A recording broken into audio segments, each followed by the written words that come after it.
प्यारे बच्चों, अस्सलाम वालेकुम वरहमतुल्लाहि वबरकातुह। क्या हालचाल। So once again welcome back to the Junoon batch. आज हम लोग डिस्कस करने जा रहे हैं इलेक्ट्रोलाइटिक सेल में quantitative aspect of electrolytic cell. Clear. पिछले लेक्चर में हम लोगों ने डिस्कस कर लिया था इलेक्ट्रोलाइटिक सेल का क्वालिटेटिव एस्पेक्ट। क्या था क्वालिटेटिव एस्पेक्ट? बेसिकली उसमें हम लोगों ने ये डिस्कस किया कि जब भी किसी इलेक्ट्रोलाइट का इलेक्ट्रोलिसिस कराएंगे तो साहब एनोड पे कौन सा सब्सटेंस डिपॉजिट होगा या कौन सी गैस रिलीज होगी, कैथोड पे कौन सा सब्सटेंस डिपॉजिट होगा या कौन सी गैस रिलीज होगी। ये सब बातें हम लोगों ने प्रेफरेंशियल डिस्चार्ज थ्योरी के अकॉर्डिंग कर लिया कंप्लीट। अब अपना मुद्दा बचता है कि साहब फैराडे का जो लॉ है, वो जो उनका जो एनालिसिस था, उनका जो एक्सपेरिमेंट था, उसके अकॉर्डिंग हम लोग बात करेंगे कि साहब क्या डिपॉजिट हुआ, इवॉल्व हुआ, वो तो हो गया। अब बात है कि कितना अमाउंट उसका डिपॉजिट हो सकता है, इसकी बात हम लोग करेंगे। That is called quantitative aspect of electrolysis. तो बेसिकली इसमें हमें फैराडे का दो एक्सपेरिमेंट पढ़ना है। माइकल फैराडे साहब ने एक्सपेरिमेंट करके ये पता लगाया कि साहब अगर एक सब्सटेंस को, बहुत ध्यान से सुनिएगा, अगर एक सब्सटेंस फिक्स कर दिया, मान लो NaCl हमने फिक्स कर दिया, सब्सटेंस एक बार फिक्स कर दिया और अमाउंट ऑफ इलेक्ट्रिसिटी जो पास कर रहे हैं उसको वेरी किया। NaCl ही लिया 4 बार और चारों बार क्वांटिटी ऑफ इलेक्ट्रिसिटी पास्ड उसको उन्होंने वेरी किया। एक बार 1 फैराडे, 2 फैराडे, 4 फैराडे, या बोलो 5 कूलम, 20 कूलम, 30 कूलम, ऐसे वेरी किया। तो उसके अकॉर्डिंग जो अमाउंट डेवलप हुआ किस पे, इलेक्ट्रोड पे, उसको उन्होंने मेजर किया और फिर इसको कोरिलेट करने की कोशिश की। एक्सपेरिमेंट किया, ऑब्जर्वेशन मिला, इनफेरेंस बनाने की कोशिश की। तो क्या पता चला, उन्होंने क्या देखा कि जब सब्सटेंस फिक्स है और क्वांटिटी ऑफ इलेक्ट्रिसिटी हम वेरी कराते हैं, तो उन्होंने ये चीज देखी कि साहब जो अमाउंट ऑफ सब्सटेंस डिपॉजिट होता है इलेक्ट्रोड पे, क्लियर, या डिसॉल्व होता है, या गैस वहां पे इवॉल्व होती है, ठीक, तो उसका जो मास है वो मास डायरेक्टली प्रोपोर्शनल है किसके, क्वांटिटी ऑफ इलेक्ट्रिसिटी पास्ड। जितना चार्ज आपने पास किया उतना ज्यादा अमाउंट ऑफ सब्सटेंस डिपॉजिट या डिसॉल्व हो रहा है। कहां, इलेक्ट्रोड पे। इसी को स्टेटमेंट बना करके लिखा फैराडे ने। क्या कि हम क्या बोलेंगे, इस लॉ के अकॉर्डिंग हम लोगों ने क्या सीखा, या ये लॉ क्या कहता है, तो क्या बोल रहे हैं, this law states that mass of any substance deposited or dissolved at any electrode is directly proportional to quantity of charge passed during electrolysis. Clear? इस लॉ से हमें क्या पता चला कि साहब अगर आपका सब्सटेंस फिक्स है, for a fixed substance, amount of substance obtained at electrode will be directly proportional to the quantity of electricity, the quantity of charge passed. जितना ज्यादा आप चार्ज पास करेंगे उतना ज्यादा अमाउंट ऑफ सब्सटेंस आपको इलेक्ट्रोड पे मिलेगा। क्लियर? उसी प्रोपोर्शनैलिटी साइन को आपने हटा दिया तो एक कांस्टेंट आया, and that constant is called electrochemical equivalent. तब यहां से क्या बना, एक इक्वेशन बन गया, W is equal to Z into Q, Z into Q। What is W? W is the mass of substance deposited और डिसॉल्व्ड एट इलेक्ट्रोड। क्लियर? अच्छा, Q क्या है सर, ये Q क्या है, Q is the charge passed in coulomb. And what is Z? Z is called electrochemical equivalent. एक constant है electrochemical equivalent. Clear? अब इसकी दो बात, जैसे याद करो आप लिखते थे R is equal to rho L by A, तो यहां रो क्या कहलाता था, रेसिस्टिविटी। एक कांस्टेंट ही तो था रेसिस्टिविटी। तो इसका एक मैथमेटिकल डेफिनेशन बोलते थे और इसका एक क्वालिटेटिव डेफिनेशन बोलते थे। क्लियर है? तो मैथमेटिकली क्या बोलते थे कि ये रो क्या है, सिंपली रेजिस्टेंस है वायर का when length of the conductor is 1 metre and area of the cross section is 1 metre square, या length of the conductor is 1 centimetre and area of the cross section is 1 centimetre square, ये बोलते थे हम लोग। Clear है? तो उस वक्त जो रेजिस्टेंस मिलता उसी को हम लोग क्या बोलते थे, रो। तो ये मैथमेटिकल डेफिनेशन था। क्लियर? दूसरा डेफिनेशन आपने क्या बोला, दूसरी चीज क्या बोला, इनफैक्ट, ठीक है, ये तो मैथमेटिकली हुआ। रो है क्या एक्चुअली, तो आप क्या बोलते थे कि साहब अलग अलग मटेरियल के लिए अलग अलग रेजिस्टेंस मिलता था। ये अलग अलग, हालांकि लेंथ और एरिया सेम कर दिया आपने, तो आपको मटेरियल बदलते ही आपको रेजिस्टेंस अलग मिला। ये क्यों मिला, इसी रो की वजह से। तो बेसिकली ये रो क्या था, ये नेचर ऑफ कंडक्टर को शो करता था। क्लियर? उसी तरीके से यहां पे हम लोग क्या बोलेंगे, एक तो मैथमेटिकल डेफिनेशन बोलेंगे, क्या, it is the mass of substance exchanged either dissolved or deposited at electrode by passing 1 coulomb of charge. Simply सोच के देखो, अगर हम यहां 1 पुट कर दे तो Z बराबर क्या, W। 1 कूलम पास करने पे, 1 कूलम ऑफ इलेक्ट्रिसिटी पास करने पे किसी भी सब्सटेंस का कितना अमाउंट डिपॉजिट होता है, उसी को उस सब्सटेंस का क्या बोलेंगे, बोलो बोलो, Z बोलेंगे। क्या हर सब्सटेंस के लिए Z की वैल्यू सेम आएगी? बोलेंगे नहीं साहब, अलग अलग सब्सटेंसेस के लिए Z की वैल्यू क्या आएगी, डिफरेंट आएगी। इसका मतलब Z क्या है, इसका मतलब क्या है, Z एक कांस्टेंट है जो नेचर ऑफ सब्सटेंस के साथ एसोसिएटेड है। अलग अलग सब्सटेंस के लिए Z की वैल्यू अलग अलग आएगी। क्लियर है? हम Z भी कैलकुलेट करेंगे बाद में, लेकिन पहले आप सिंपली समझो, इतना समझ में आया? अच्छा चलो, यहीं पे अगर हम लोग बोल रहे हैं कि चार्ज बराबर क्या होता, एम्पियर सेकंड, है ना, उसी को क्या बोलते हैं, कूलम। तो I इंटू टी हम लोग जानते हैं बेसिक फिजिक्स से, तो Q की जगह IT पुट कर दे तो W बराबर क्या हो जाएगा, Z into I into T. Clear है? What is W, mass of substance. What is Z, electrochemical equivalent. What is I, current in ampere. What is T, time in second. Clear? ये simply formula आया, कहां से आया बोलो, कहां से आया, बोलिए कहां से आया? तो बोलेंगे ये फॉर्मूला आया कहां से, फैराडेज फर्स्ट लॉ से। अब ध्यान से सुनिएगा, फैराडे फर्स्ट लॉ क्या बोल रहा है, अगर आपने सब्सटेंस को फिक्स कर दिया तो mass is directly proportional to charge. इसका मतलब ये डायरेक्टली प्रोपोर्शनल टू चार्ज है, मतलब W1 by W2 will be equal to Q1 by Q2।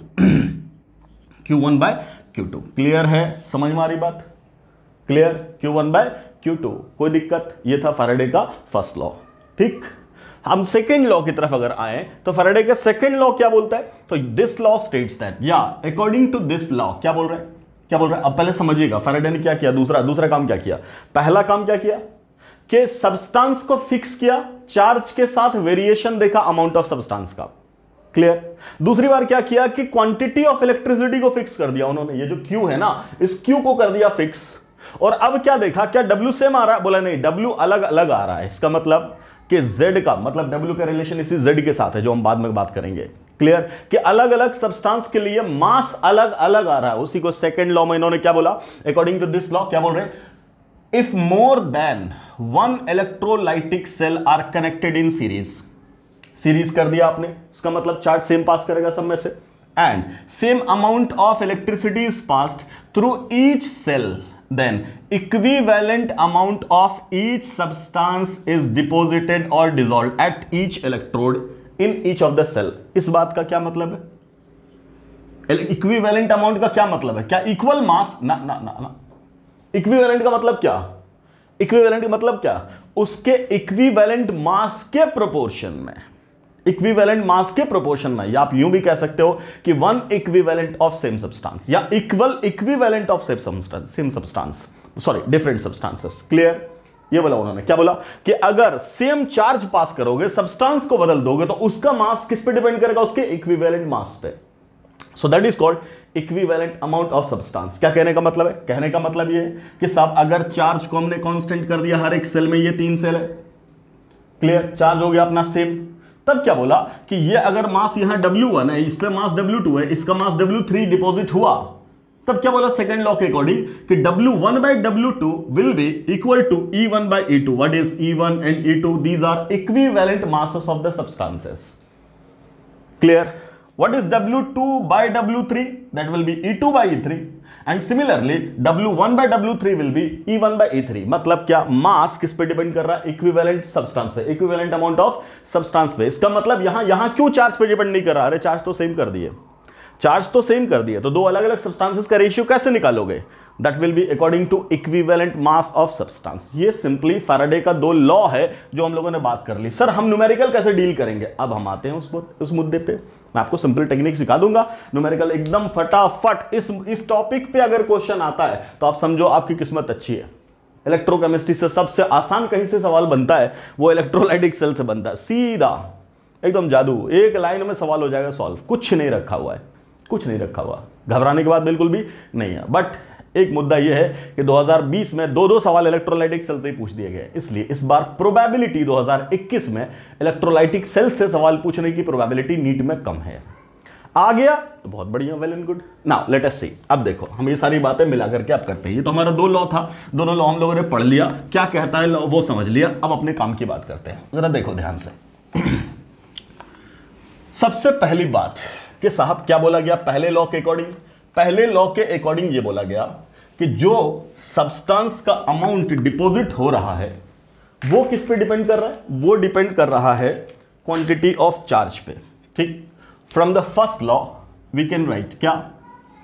W mass of the substance deposited is equal to Z into Q, और Q को IT put कर दोगे तो ZIT, खत्म बात। ये हो गया काम, यहां खत्म। ठीक, ये हुई बात। What is Z? Z is the electrochemical equivalent. ठीक, Z को क्या बोला मैथमेटिकली? आपने Z को यूं बोला कि W बाय Q है। बोलो यस सर। ये Z बराबर क्या? W by Q। अच्छा, अगर कोई यूनिट पूछे इसका तो तुम क्या बोलोगे? ये क्या है? ग्राम, और ये क्या? कूलम, ग्राम पर कूलम। अच्छा, अगली बात, Z है क्या? तो बोलेंगे अगर क्वांटिटी ऑफ इलेक्ट्रिसिटी को 1 कूलम कर दे तो जो मास है वही है। इसका मतलब what is Z? Z is mass of substance deposited bye passing 1 coulomb of electricity. Clear? 1 coulomb of electricity. तो हमें बेसिकली इसी चीज का करना है कैलकुलेशन। क्या? 1 कूलम से कितना मास डिपॉजिट होगा वही उसका Z है। क्या हर सब्सटेंस का Z सेम होगा? नहीं, बिल्कुल नहीं। क्यों? इक्विवेलेंट मास पे डिपेंड करेगा। कैसे वो दिखाता हूं, पहले मैं देख लो। वो तो वहां तो लॉ की एक बात आ गई, होता कैसे वो जरा देख लो। क्या सच में इक्विवेलेंट मास पे डिपेंड करता है? लेट अस सी। चलो, सबसे पहली बात, एक रिएक्शन लिखते हैं हम लोग। मान लो हम सब मोल्टेन फॉर्मूले ले रहे हैं, सिंपलिसिटी के लिए मोल्टेन ले लिया, NaCl। लेट NaCl मोल्टेन है तो बोलो एनोड पे कौन जाएगा? Chlorine gas. कैथोड पे कौन जाएगा?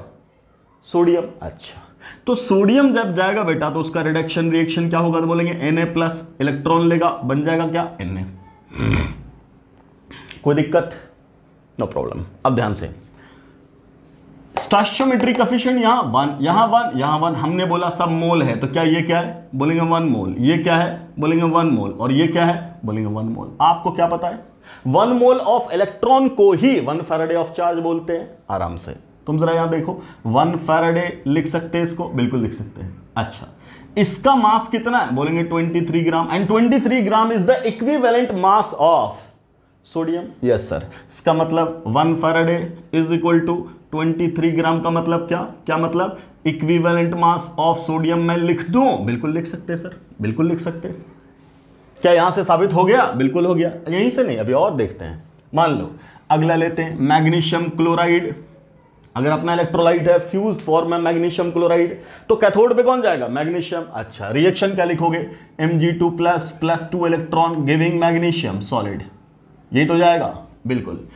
अब यहां स्टोइकियोमेट्रिक कोएफिशिएंट 1, तो बोल दिया मोलर फॉर्म में ये 1 मोल। तो ये कितना मोल? बोलेंगे 2 मोल। अच्छा, ये कितना मोल? बोलेंगे 1 मोल। क्लियर? अब ध्यान से सुनना, 2 मोल का मतलब 2 फैराडे, बिल्कुल। 1 मोल का मास कितना? 24 ग्राम, बिल्कुल ठीक। क्लियर? इसका इक्विवेलेंट मास कितना बेटा? बोलो कितना इक्विवेलेंट मास है इसका? हम लोग क्या बोलते हैं? 12। तो नंबर ऑफ इक्विवेलेंट तुम निकाल सकते हो? बोलो निकाल सकते हो? बोलेंगे बिल्कुल। क्या निकाल दोगे? बोलो कितना निकालोगे? गिवन मास कितना है? 24 डिवाइडेड बाय कितना? बोलो बेटा 12। कितना मिला? 2 इक्विवेलेंट। इसका मतलब 2 फैराडे से तुम्हें क्या मिला? 2 इक्विवेलेंट। तो 1 फैराडे से कितना मिलेगा? बोलेंगे 1 इक्विवेलेंट। क्या यहां से ये बात साबित हुई? बिल्कुल हुई कि नहीं हुई रे? बिल्कुल हुई। क्लियर? समझ में आ रही बात? चलिए हम तीसरा भी एक और करके देखते हैं। लेट अस सी। क्या बोलोगे तुम? मान लो एल्यूमिनियम क्लोराइड का फ्यूज्ड फॉर्म है, तो रिएक्शन क्या लिखेंगे? Al3 plus 3 electron giving you Al solid. यही ना? ठीक है। ये 1 मोल, ये 3 मोल और ये 1 मोल। अच्छा, 3 मोल का मतलब 3 फैराडे, 1 मोल का मतलब एटॉमिक मास 27। अच्छा, इक्विवेलेंट मास क्या होता है एल्यूमिनियम का? हम लोग जानते हैं 9। नंबर ऑफ इक्विवेलेंट क्या होगा? मास 27 बाय इक्विवेलेंट मास 9 बराबर क्या? 3। इसका मतलब क्या हुआ बेटा? बोलो 3 फैराडे बराबर कितना? 3 इक्विवेलेंट। तो 1 फैराडे बराबर कितना? बोलो 1 इक्विवेलेंट। लिखोगे? बिल्कुल लिखेंगे सर। अरे लिखेंगे नहीं लिखेंगे? बिल्कुल लिखेंगे, कोई दिक्कत? चलो एक मैं और आपको करके दिखाता हूं। मान लो सर ये सब तो मेटल लिख रहे हैं, क्लोरीन भी लिख ही देते हैं। लिखेंगे ना क्लोरीन?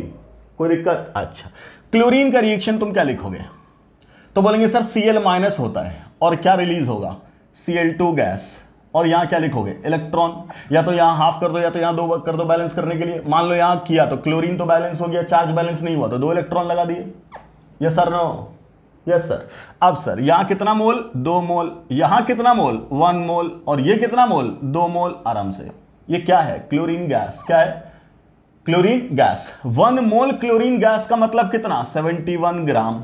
और ये कितना, 2 फैराडे। आराम से, आराम से।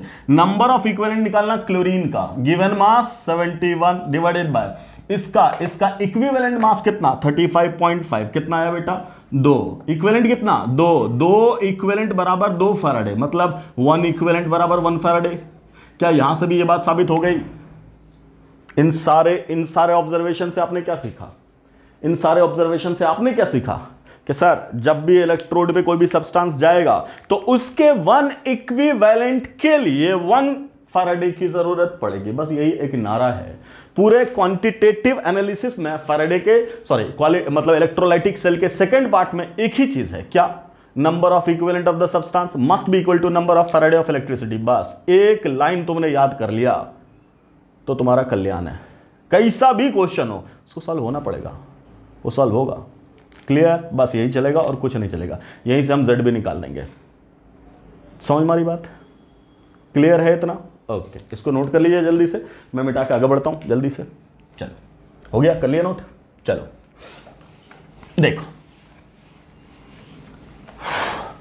अब देखिए, तो यहां से हम लोगों ने क्या सीखा, यहां से हम लोगों ने क्या सीखा कि साहब 1 फैराडे बराबर 1 इक्विवेलेंट। तो यही बात तो आपका सेकंड लॉ भी कह रहा था, क्या, कि amount of substance deposited will be directly proportional to equivalent mass. Again W1 by W2 is equal to E1 by E2 का मतलब क्या था, mass is directly proportional to क्या, mass was directly proportional to what, equivalent mass. कब ये कब, if same charge is passed.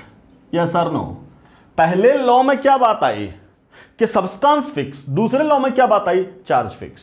Substance fix है तो डिपेंड करेगा अमाउंट किस पे, चार्ज पे, और चार्ज फिक्स है तब अमाउंट किस पे डिपेंड करेगा, इक्विवेलेंट मास पे। ये दो तो बात थी, ये सेकंड लॉ से, ये फर्स्ट लॉ से। क्लियर? अब आओ जरा सा, आपने z को क्या बोला है, z क्या है, तो z को आपने बोला मास ऑफ द सब्सटेंस डिपोजिटेड और डिसॉल्व, या जो बोलो एक्सचेंज बोलो, है ना, bye passing 1 coulomb of electricity, 1 coulomb of electricity. अब आराम से सुनना, यहां से हम लोग क्या बोल रहे हैं, 1 फैराडे बराबर 1 इक्विवेलेंट। बोलो 1 फैराडे बराबर क्या, 1 इक्विवेलेंट। क्लियर? अच्छा, 1 फैराडे का मतलब क्या, 96500 कूलम बराबर 1 इक्विवेलेंट। क्लियर? 1 इक्विवेलेंट, आराम से समझा। नंबर ऑफ इक्विवेलेंट बराबर क्या होता है, बोलो मास बाय इक्विवेलेंट मास। अगर मैं बोल दूं ये 1 है, ये 1 है, तो ये बराबर क्या हो जाएगा, मास बाय इक्विवेलेंट मास। तो ये मास कितना डिसॉल्व हुआ, मतलब ये मास कितना हुआ, इक्विवेलेंट मास के बराबर। बोलो बेटा, तो अगर नंबर ऑफ इक्विवेलेंट 1 है तो क्या मैं इसी को इक्विवेलेंट मास के बराबर लिख सकता हूं? बिल्कुल लिख सकते। अरे लिख सकते कि नहीं? बिल्कुल लिख सकते। ठीक है, लिख दिया। अगर ये लिख दिया तो यहां से तुम्हें क्या पता चला, इतने कूलम से इतना, तो 1 कूलम से कितना, तो बोलेंगे E बाय 96500। ये क्या है, मास है। अरे इक्विवेलेंट के फॉर्म में ये है तो मास इतना ग्राम।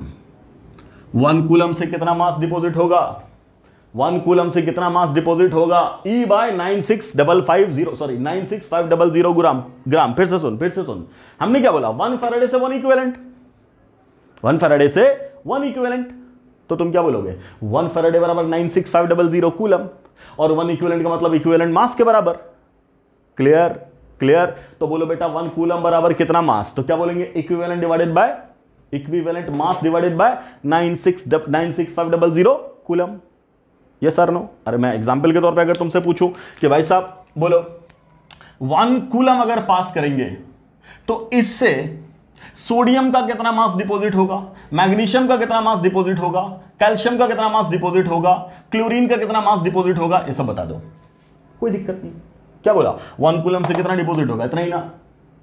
Yes or no? यही तो है। तो तुम क्या बोलोगे, इक्विवेलेंट मास कितना, इक्विवेलेंट मास सोडियम का 23 बाय 96500, ये ना। मैग्नीशियम का 12 बटा 96500, कैल्शियम 20/96500, क्लोरीन यहां क्या इक्विवेलेंट मास 35.5 डिवाइडेड बाय 96500, तो यही क्या है इलेक्ट्रोकेमिकल इक्विवेलेंट किसका, क्लोरीन का। ये क्या है इलेक्ट्रोकेमिकल इक्विवेलेंट कैल्शियम का। ये क्या है इलेक्ट्रोकेमिकल इक्विवेलेंट मैग्नीशियम का। ये क्या है इलेक्ट्रोकेमिकल इक्विवेलेंट सोडियम का। क्या बताओ सबका जेड फैक्टर सेम है, बोलेंगे नहीं सर सबका जेड फैक्टर अलग अलग आया।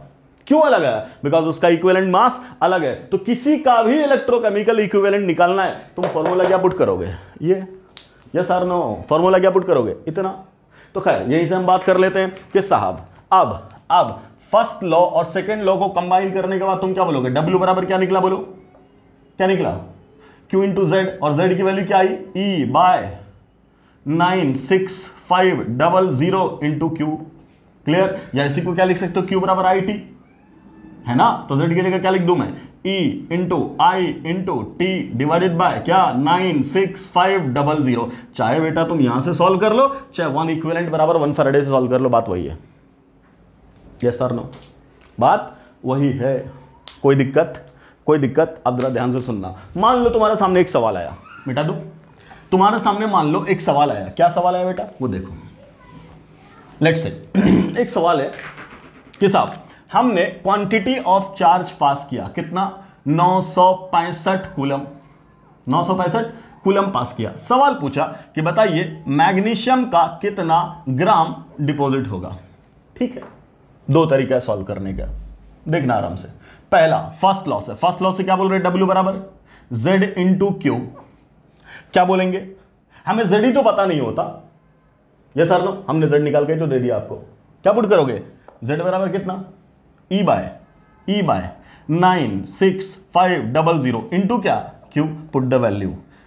अब बोल Z किसका, सॉरी E किसका, जो सब्सटेंस है। कौन है सब्सटेंस, मैग्नीशियम। मैग्नीशियम का इक्विवेलेंट मास कितना है 12, पुट कर डिवाइडेड बाय 96500। चार्ज कितना पास किए हो 965, काट दे इसको, कितना आया 100, कितना ग्राम बोलो 0.12 ग्राम। आंसर खत्म, नहीं क्या बोलो। फर्स्ट लॉ से ऐसे बनेगा, फर्स्ट लॉ से सवाल ऐसे सॉल्व होगा, Z इंटू क्यू के फॉर्म में। सेकंड लॉ से बात करते हैं। ठीक है, सेकंड लॉ हमारा क्या बोल रहे हैं, 1 इक्विवेलेंट बराबर 1 फैराडे। इसका मतलब नंबर ऑफ इक्विवेलेंट को नंबर ऑफ फैराडे के बराबर साबित करना, बस खत्म। ये तुम जहां से लाना चाहो सवाल में, जो मेथड दिया वहां से लाओ। फैराडे जहां से लाओ, कहां से लाओगे फैराडे, जो कूलम है डिवाइडेड बाय क्या 96500, वहां से फैराडे आ जाएगा। नंबर ऑफ फैराडे बराबर क्या, charge in coulomb divided by 96500, ये तो फैराडे आएगा। ठीक है, अब हम इक्विवेलेंट की बात करते हैं। यहां क्या दे रखा है, मास पूछा है, तो हम किसके फॉरवर्ड में चलेंगे, मास के। तो क्या बोलेंगे, मास बटा इक्विवेलेंट मास, आ गया नंबर ऑफ इक्विवेलेंट। ठीक है, फैराडे बराबर क्या लाओगे, charge in coulomb that is 965 divided by 96500, खत्म हो गया, बस पुट कर दो। अच्छा, मास निकालना है that is W। Equivalent mass किसका, मैग्नीशियम का 12 बराबर, ये काट दिया, कितना आया 1/100। मास बराबर कितना आ गया बेटा 12/100 इज इक्वल टू 0.12 ग्राम। बोल क्या दोनों सेम है, चेक कर, क्या दोनों सेम है। चाहे तुम फर्स्ट लॉ से करो सेकंड लॉ से करो, बात वही रहेगी। तो मैं आपसे क्या बोल रहा हूं, जल्दी से नोट कर ले उसको, मैं बेटा के बाद लिख रहा हूं। मैं आपसे क्या बोल रहा हूं कि हमेशा जब भी प्रॉब्लम को सॉल्व करना है, what we have to do only क्या, number of equivalent must be equal to number of faraday. बस इतना आपने काम कर दिया, बाकी सारा खेल खत्म। अब देखो मैं इसमें बात करता हूं पूरे डिटेल में कि कैसे कैसे बातें हो सकती हैं, क्या क्या चीज वो इन्वॉल्व कर सकता है। क्लियर, ठीक है। देखो क्या बोला हमने, हम आपसे ये कह रहे हैं कि नंबर ऑफ इक्विवेलेंट को नंबर ऑफ फैराडे के बराबर करना है। अब ये फैराडे निकालने का तरीका क्या है, तो फैराडे निकालने का एक ही तरीका है, क्या कि charge in coulomb divided by 96500। अच्छा, वो चार्ज किस में दे सकता है, कूलम में दे दिया, ठीक है। नहीं दिया, मान लो उसने करंट पास किया और टाइम दे दिया, कोई बात नहीं, हम क्या बोलेंगे I इंटू टी, यहां से भी कूलम आएगा, डिवाइडेड बाय 96500, ये तो है। या कोई भी और फॉर्मेट में तुमसे सवाल पूछे, किसी भी फॉर्मेट में तुमसे सवाल पूछे, एक मिनट, किसी भी फॉर्मेट में तुमसे सवाल पूछे और बोल दे कि भाई साहब आपको क्या करना है, ये सॉल्व करना है, तो क्या बोलोगे, चार्ज बटा 965। किसी भी और फॉर्मेट से तुम चार्ज निकाल लो, जैसे भी कोई और तरीका दे दिया तुम्हें, वहां से तुम क्या निकालोगे, चार्ज निकालोगे, चार्ज निकाल लिए कूलम में, डिवाइडेड बाय 96500 कर दोगे तो वहां से क्या आ गया, राइट साइड वाला सॉल्व हो गया। अब आओ लेफ्ट साइड पे। लेफ्ट साइड का पहला तरीका तो ये हुआ मास के टर्म्स में अगर उसने बात किया है तो बोलोगे तुम मास बाय इक्विवेलेंट मास, पहला फॉर्मूला। दूसरा अगर मोल दे दिया तो उसके टर्म्स में हम लोग जानते हैं क्या, नंबर ऑफ इक्विवेलेंट बराबर Z into number of mole, है ना। तीसरा, क्लियर, मैं इसको फैराडे लिख रहा हूं सीधा सीधा, आप जो चाहो लिख लेना। तीसरा, इसका और तरीका क्या है, मान लो वो नॉर्मेलिटी दे देगा, सॉल्यूशन में डील कर रहा है तो normality into volume in litre. ध्यान से सुनना, ध्यान से, हम इक्विवेलेंट निकाल रहे हैं, हम फैराडे को इक्विवेलेंट से बराबर कर रहे हैं, यहां नहीं वो बुकराती कर देना है क्या, मिल इक्विवेलेंट नहीं, you have to calculate equivalent, clear. इसलिए volume should be in litre. मान लो मोलरिटी दिया तो Z इंटू मोलरिटी ही तो नॉर्मेलिटी होता है, इंटू क्या, वॉल्यूम इन लीटर बराबर फैराडे के, क्लियर है। आपको कुछ भी दिया हो, आपको कुछ भी दिया हो, आपको क्या करना है, आपको क्या करना है, नंबर ऑफ इक्विवेलेंट निकालना, चाहे जैसे निकाल लो, और उसको बराबर पुट कर देना किसके, फैराडे के। यहीं से सॉल्व होगा, यहीं से सॉल्व होगा। अब वो यहां से तुमसे I पूछे, T पूछे, Q पूछे, फैराडे पूछे, जो पूछे, क्लियर। यहां से तुमसे इक्विवेलेंट पूछे, इक्विवेलेंट मास पूछे, है कि नहीं, या ये Z क्या है, ये Z क्या है, वो Z फैक्टर, N फैक्टर जिसको बोलते तुम, या तुमसे मोल पूछे, वॉल्यूम पूछे, नॉर्मेलिटी पूछे, या मोलरिटी पूछे, ये सब तो पूछ सकता है। इन्हीं के बीच में तो रिलेशनशिप आएगा।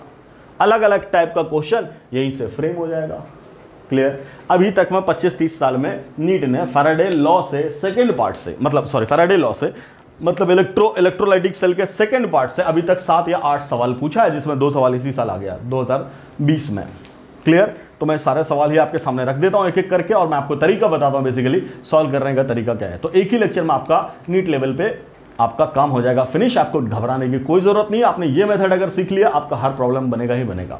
बिल्कुल आराम से इसको नोट करिए, मैं क्वेश्चन लिखता चला जाता हूं। हाँ जी बच्चों, देखो सवाल देखो, हो सकता है आपको विजिबल नहीं हो, मैं आपको पढ़ के बता रहा हूँ, है ना। देखिए क्या है सवाल, पहला 2020 में ही सवाल पूछा है, 2 सवाल पूछा है 2020 में। एक सवाल पूछा क्वालिटेटिव पे और दूसरा सवाल पूछा क्वांटिटेटिव पे। क्वांटिटेटिव वाला देखो, जहां फैराडे का लॉ चलेगा वो देखो क्या बोल रहा है, the number of Faraday required to produce 20 gram of calcium from molten CaCl2। सोच के देखो, सिंपलेस्ट क्वेश्चन, मोल्टेन फॉर्म दे दिया, सिंपलेस्ट। क्या बोल रहे, 20 ग्राम कैल्शियम, है ना, CaCl2 से। इसका मतलब Z फैक्टर, Z कौन सा, बोलो, Z फैक्टर जहां से इक्विवेलेंट मास निकालते हैं वो वाला फैक्टर। क्या मिल गया आपको, वैलेंसी कितनी है, 2, वो भी मिल गया, ठीक है। क्या बोला, नंबर ऑफ फैराडे। हम क्या बोल रहे हैं, अपने पास लॉ क्या है, नंबर ऑफ फैराडे बराबर किसके, बोलिए, नंबर ऑफ इक्विवेलेंट के।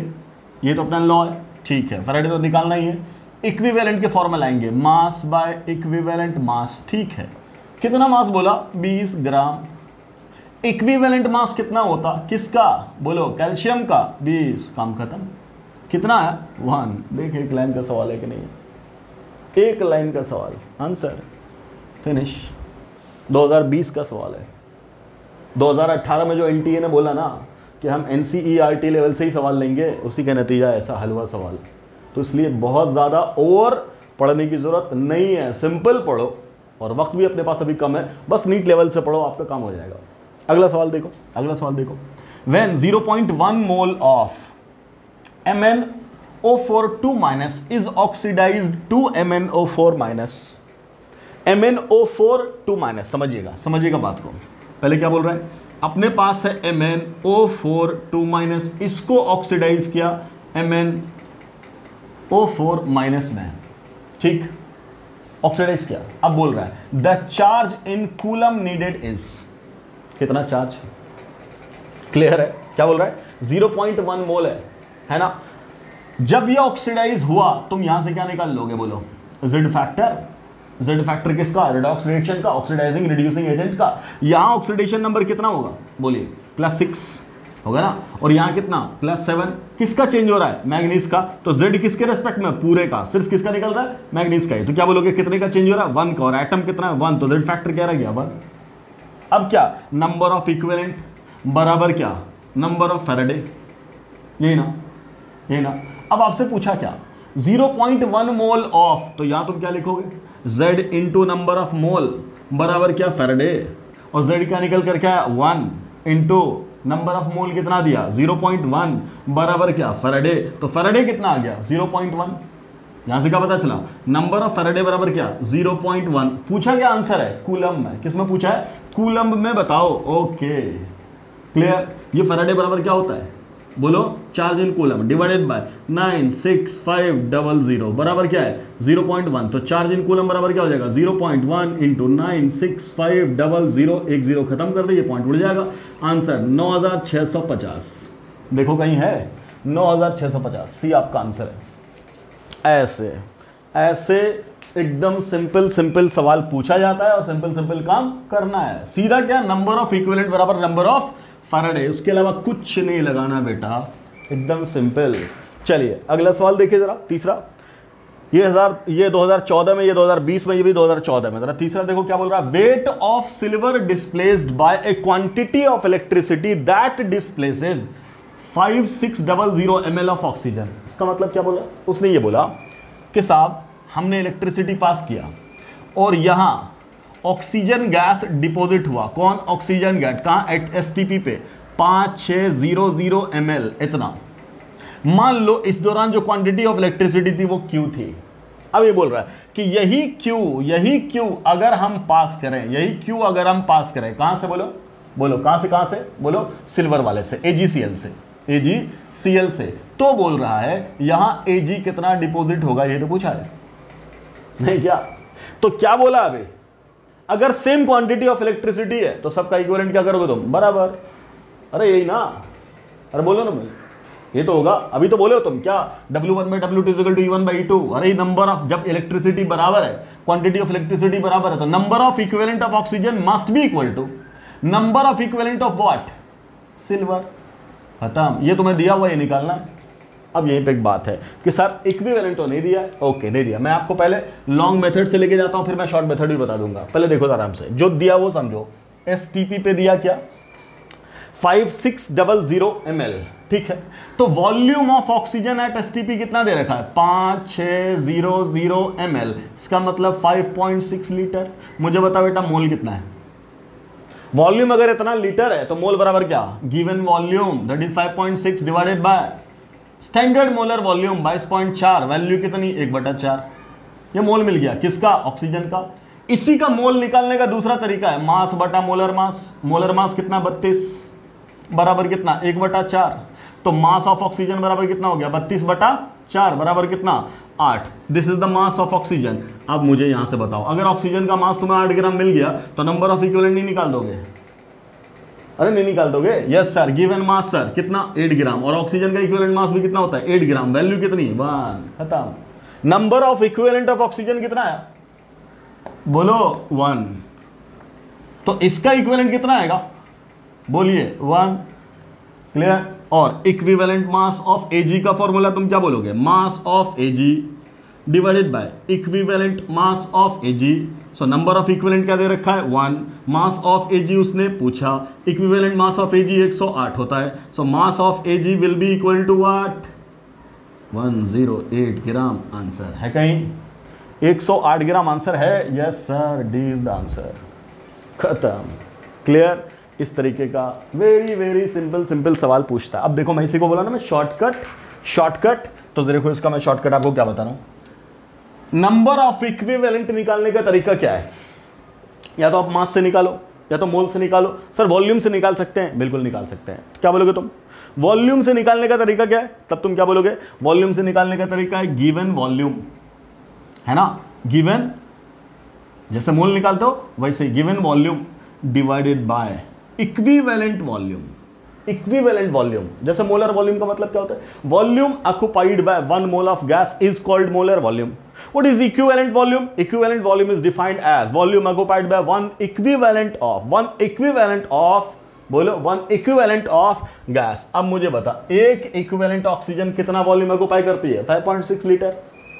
अब आप ये कर करके निकालोगे, या याद रखना है, रट्टा मारना है, मैं लिख देता हूं इक्विवेलेंट, ये लिख देता हूं मैं, गैस कम से कम 3 गैस का याद रखना, गैस और उसका इक्विवेलेंट वॉल्यूम। ऑक्सीजन याद रखना, ऑक्सीजन गैस का equivalent volume 5.6 litre, hydrogen gas का 11.2 litre, oxygen gas chlorine gas का 11.2 लीटर, ये याद रखना, ये 3 का याद रखना। यहां से सवाल अगर पूछा गया फटाफट निकाल देंगे। अब मुझे बताओ नंबर ऑफ इक्विवेलेंट जो आपने पुट किया था यहाँ, कहाँ, यहाँ पुट किया था, है ना, पुट किया ना, क्या निकाल देते, इसी को निकालते बराबर क्या हो जाता, बोलो, इक्वल टू वॉल्यूम। कितना वॉल्यूम दे रखा है, बोलो, लीटर में, लीटर में कितना दे रखा है, 5.6 लीटर गिवन है, डिवाइडेड बाय, किससे डिवाइड करते हैं, इक्विवेलेंट वॉल्यूम से। और मैंने क्या बोला, इक्विवेलेंट वॉल्यूम क्या होता है, 5.6। क्लियर, आंसर कितना, 1। यही चीज जो हमने इस मेथड से निकाला, और इनफैक्ट इसी मेथड से निकाल करके याद रखा जाता है। आप बोलोगे सर ये कहां से लाए, ये इसी मेथड से निकाले। क्लियर है, ये कहां से निकाले, इसी मेथड से। आप क्या कर लो, इक्विवेलेंट मास ले लो और इक्विवेलेंट मास को कन्वर्ट कर दो मास में, और मास को कन्वर्ट कर दो मोल में, और मोल को कन्वर्ट कर दो वॉल्यूम में, वहां से जो निकल करके आएगा वो आंसर है। तो हमने उसी मेथड से ये तीनों निकाल करके आपको दिया, आप सीधा याद रखना। और डायरेक्ट अगर आपको नंबर ऑफ इक्विवेलेंट निकालना वॉल्यूम से, ये फॉर्मूला पुट करो और इन तीनों को वैल्यू याद रखना। क्लियर। अब देखो, इसी में मैंने बोला ना, इक्विवेलेंट मेथड पे एक और शानदार सवाल पूछा, हालांकि बहुत पहले पूछा। तो ये सवाल समझ में आ रहा है कितना आसान है, हो गया ना सब, और कुछ बचा नहीं, कोबाल्ट वाला बचा हुआ है। अगला सवाल एक देख लेते हैं, उसके बाद एक और अच्छा सा सवाल है नीट में, उसको खत्म करके फिर लेक्चर करते हैं फिनिश। देखिए अगला सवाल है कोबाल्ट के बारे में। क्या बोला, क्वेश्चन दिया है, क्या क्वेश्चन दिया है कि साहब mass of cobalt deposited when A solution of COCl2, आपको दे दिया COCl2, इसका मतलब इसका Z फैक्टर 2। क्यों, वैलेंसी कितनी है, 2, सॉल्ट का, है कि नहीं। या तो तुम कैसे निकालते थे, टोटल पॉजिटिव चार्ज या टोटल नेगेटिव चार्ज, इसमें टोटल पॉजिटिव चार्ज तुम्हें सॉल्ट में क्या दिख रहा है, 2, तो वही तो Z फैक्टर है सॉल्ट का, खत्म। अब COCl2 है ना, क्या बोला, mass of CO deposited when A solution of COCl2 is electrolysed with A current of 10 ampere और फॉर 109 मिनट। ठीक है, इसका मतलब उसने आपको चार्ज बोला इनडायरेक्ट में, I इंटू टी, आई दे दिया 10 एम्पियर, 10 एम्पियर, टाइम दिया, सेकंड में टाइम निकालना, कितना बोला, 109 मिनट है, उस मिनट को 60 से मल्टीप्लाई कर दोगे तो कितना आ जाएगा, सेकंड। क्लियर, ठीक है। हमने बोला 19 छक्के, अच्छा नहीं, इसको सॉल्व करना पड़ेगा, तो क्या बोलोगे तुम, 109 इंटू 600 निकाल लो, जो भी आया सेकंड निकल जाएगा। ये टाइम इन सेकंड निकल गया, मतलब सॉरी सेकंड नहीं, ये एम्पियर और ये सेकंड, तो ये हो गया कूलम, ये निकल गया। ये जो भी वैल्यू निकल गई उससे तुम फैराडे निकाल लोगे, तो क्या निकालोगे, 109 इंटू 600 डिवाइडेड बाय 96500, ये क्या निकल गया, फैराडे। तो फैराडे बराबर कितना हो गया, बोलो, ये 2 0 से ये 2 0 उड़ गया, ऊपर कितना बचा, 6 9 54 और 6 0 0 5 और 6 का 6, ये ना 654 डिवाइडेड बाय कितना बेटा, 965, ये निकल गया तुम्हारा क्या, फैराडे। जब ये फैराडे निकल गया, अब तुमसे क्या पूछा, इक्विवेलेंट के बराबर पुट कर दो, तो number of equivalent of cobalt must be equal to Faraday, and Faraday is क्या, 654 divided by 965, you have to calculate this. अब इक्विवेलेंट कैसे निकालेंगे, मास बाय इक्विवेलेंट मास, किसका, कोबाल्ट का। किसका निकालोगे तुम, कोबाल्ट का। कहां से, कोबाल्ट के Z फैक्टर 2 इस्तेमाल करके, वैल्यू 654 डिवाइडेड बाय 965, ये सॉल्व करना है। अब आराम से ये पे देखो एक्स्ट्रा, इक्विवेलेंट मास हम लोग कहां से निकालते हैं सर, इक्विवेलेंट मास निकालते हैं क्या, बोलो, एटॉमिक मास से या मोलर मास से डिवाइडेड बाय Z फैक्टर। बोलो, एटॉमिक मास दे रखा है, इसका दे रखा है, कितना दे रखा है, 59, ये दे रखा है, कितना, 59 दे रखा है, और Z फैक्टर अभी निकाले तुम 2, तो ये हो गया क्या, इक्विवेलेंट मास। बोलो, हो गया ना इक्विवेलेंट मास, यहां वैल्यू पुट कर दो, mass by divided by equivalent mass, that is 59 divided by क्या, 2 इज इक्वल टू कितना, 654 डिवाइडेड बाय 965, तो mass of cobalt will be equal to 654 divided by 965 into 59 by 2, इन सबको सॉल्व कर लीजिए, यही आ जाएगा आंसर ग्राम में। क्लियर, तरीका देखो क्या किया मैंने, हर बार मैं क्या कर रहा हूं, number of equivalent, number of Faraday, number of equivalent, number of Faraday, अलग अलग मेथड है, अलग अलग तरीका करना है आपको। Clear, number of equivalent is equal to number of Faraday के अलावा हम कुछ भी बेटा नया नहीं कर रहे हैं, इसलिए मैं आपको कह रहा हूं सिंपल एक तरीका सीखो, फटाफट सवाल सॉल्व होगा, जैसा भी सवाल हो सब इसी मेथड पे आएगा, क्योंकि हमने आपको नंबर ऑफ इक्विवेलेंट निकालने का तरीका मूल कॉन्सेप्ट में ऑलरेडी सिखा रखा है, पूरे रेडॉक्स में वही सब चीजें सिखाई है। अब उसको आप अप्लाई करोगे, सवाल बनता चला जाएगा आराम से। तो एक सवाल और जरा देख लीजिए, बहुत बढ़िया से सवाल था बहुत पहले पूछा है, 1996 में पूछा है। सवाल क्या बोल रहा है, question is that on passing a current of, current दिया 1 ampere, for 16 minute and 5 second plus 5 second. अच्छा, थ्रू 1 लीटर सॉल्यूशन, एक सॉल्यूशन है जिसका वॉल्यूम है 1 लीटर। किसका सॉल्यूशन है ये? CuCl2 का सॉल्यूशन है। अच्छा, all copper of the solution was deposited at cathode. यहां साहब कोई कैथोड था, उस पर कॉपर हो गया डिपॉजिटेड। ठीक है, क्लियर, डिपॉजिटेड एट कैथोड। अब आपसे पूछ रहा है the strength of solution, the strength of solution, clear, वास, मतलब इस सॉल्यूशन का कॉन्सेंट्रेशन बताइए। हालांकि स्ट्रेंथ का formula mass by molar mass होता है, mass by volume in litre होता है, बट स्ट्रेंथ का मतलब ये कॉन्सेंट्रेशन ले रहा है। और कॉन्सेंट्रेशन में आपको ऑप्शन दे रहा है, पहला 0.01 नॉर्मल, मतलब ये कॉन्सेंट्रेशन पूछा इनफैक्ट स्ट्रेंथ बोल करके। अगला ऑप्शन है, ओ मिस प्रिंटिंग, अगला भी 0.01 नॉर्मल ही दिया है। पता नहीं बुक की मिस प्रिंटिंग है या नीट की मिस प्रिंटिंग है, मुझे नहीं मालूम। मेरे सामने जो डेटा है मैं वो रख रहा हूं, हम लोग अपना कैलकुलेशन कर लेंगे। अगला है 0.02 मोलर और लास्ट ऑप्शन है 0.2 नॉर्मल।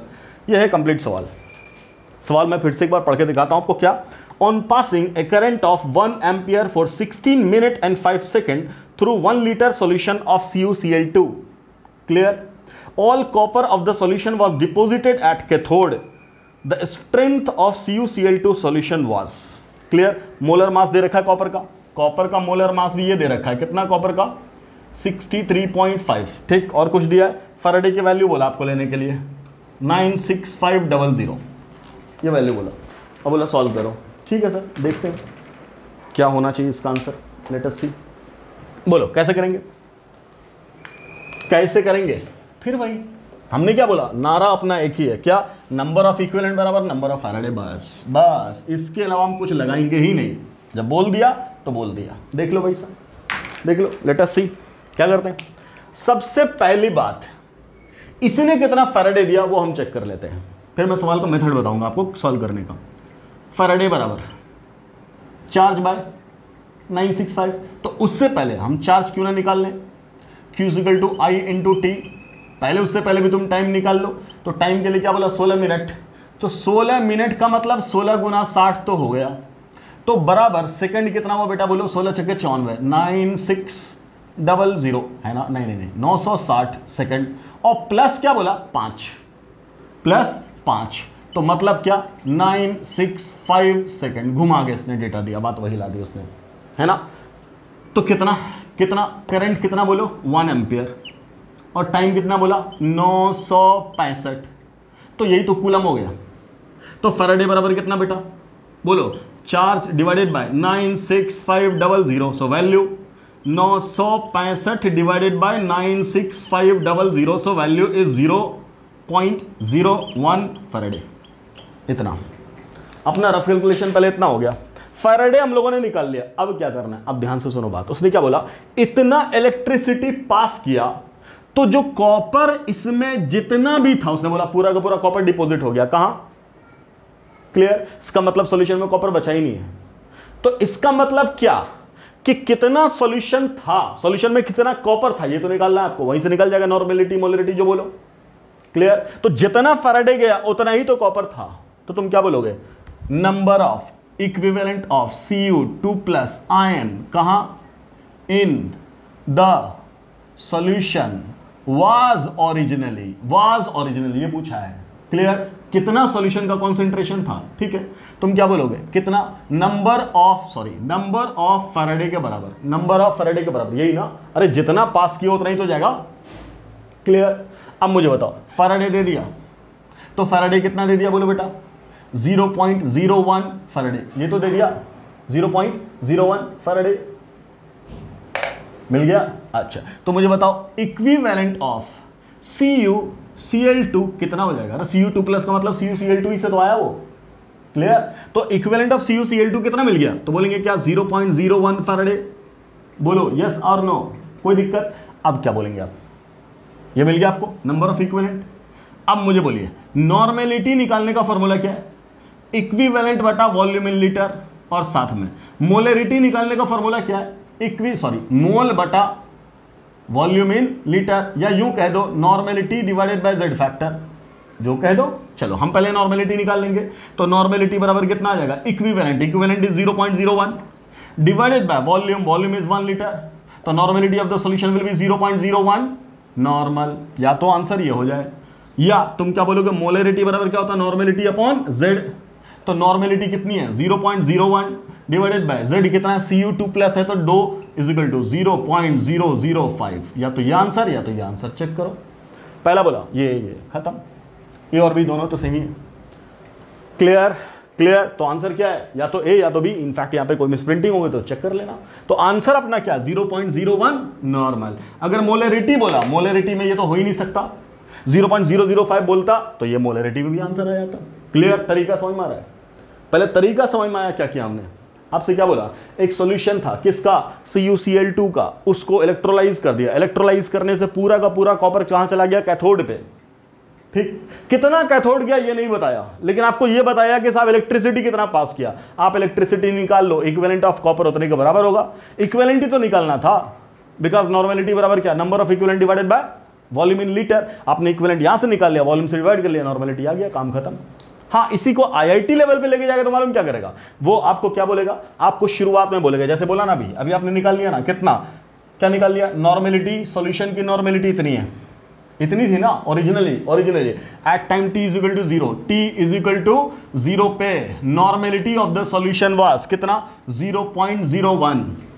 ये था ना, उसको आपको सवाल में ऐड करता, क्या बोलता, CuCl2, या यूं बोलता, ये क्या है n/100 बोलता, क्या बोलता, n/100 1 litre solution of CuCl2 was electrolyzed with a current of 1 ampere for this much time. Clear? समझ में आ रही बात। अब पूछता what is normality of the final solution, तो तुम क्या बोलते, ये करने के बाद सॉल्यूशन में CuCl2 बचा क्या, नहीं। तो जब बचा ही नहीं, अरे सबका सब तो चला गया, ये तो शुरुआत में था ना। अब finally after the electrolysis completed तुम क्या बोलोगे, कॉन्सेंट्रेशन या इक्विवेलेंट ऑफ क्या, CuCl2 in the solution is 0। Solution में ये क्या बचा, 0। तो नॉर्मेलिटी ऑफ द सॉल्यूशन क्या होता, 0। नॉर्मेलिटी ऑफ द सॉल्यूशन क्या हो जाएगा, 0। लेकिन सोच के देख, इसी को वो इतने टाइम के लिए बोला ना, कितना बोला, 965। वो 965 सेकंड तक जब जाएगा तब ना इलेक्ट्रोलिसिस कंप्लीट होगा। वो 965 जाता ही नहीं। वो तुमसे बोलता कि भाई साहब ये जो इलेक्ट्रोलिसिस किया ना, ये हमने किया 300 सेकंड तक, सिर्फ कहां, 300 सेकंड तक। अब बताओ सॉल्यूशन की नॉर्मेलिटी अब क्या है, ये बन जाता सवाल IIT लेवल का, ये सवाल बन जाता IIT लेवल का। तो यहां क्या करते हैं, इनफैक्ट तो यहां हम लोग क्या करते, यहां सिंपली हम लोग क्या करते कि साहब इतने सेकंड के लिए हम चार्ज निकालते, उस चार्ज को फैराडे में पास करते, उस फैराडे को इक्विवेलेंट में निकालते। अब ये पता चल जाता कि इतना इक्विवेलेंट तो चला गया, कहां चला गया, इतना इक्विवेलेंट कहां चला गया, कैथोड पे। और आपको शुरुआत का इक्विवेलेंट इतना दे रखा है, तो आप फाइनली क्या निकाल लेते, कितना इक्विवेलेंट अब मौजूद है, that will be equivalent prime, that will be equal to क्या, 0.01 माइनस क्या E, ये वैल्यू आती। मुझे बता क्या वॉल्यूम ऑफ द सॉल्यूशन में कोई फर्क आएगा, नहीं, वो तो वाटर की वजह से है कि नहीं।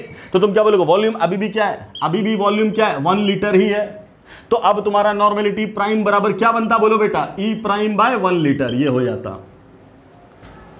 क्लियर, ऐसा सवाल बनता है किसमें, IIT में। एक स्टेप और इसको IIT खींचता, तब क्या बोल देता, what is the change in concentration, change in normality. तब तुम क्या बोलते, n प्राइम माइनस n निकालते। वो तुमसे बोलता what is the relative change in normality, तब तुम क्या बोलते, n prime minus n divided by n, ये करते।